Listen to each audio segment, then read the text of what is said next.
ایک دانا آدمی سے پوچھا گیا زندگی میں کامیابی کیسے حاصل ہوتی ہے؟ دانا نے کہا اس کا جواب لینے کے لیے آپ کو آج رات کا کھانا میرے پاس کھانا ہوگا۔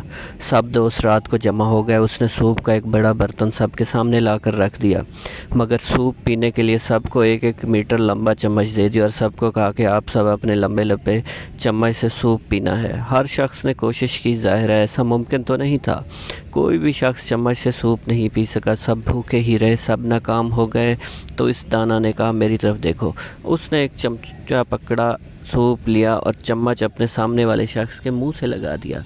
اب ہر شخص نے اپنا اپنا چمچ پکڑا اور دوسرے کو سوپ پلانے لگا۔ سب کے سب بہت خوش ہوئے۔ سوپ پینے کے بعد دانا آدمی کھڑا ہوا اور بولا، جو شخص زندگی کے دسترخوان پر اپنا ہی پیٹ بھرنے کا فیصلہ کرتا ہے وہ بھوکا ہی رہے گا، اور جو شخص دوسروں کو کھلانے کی فکر کرے گا وہ کبھی خود بھوکا نہیں رہے گا۔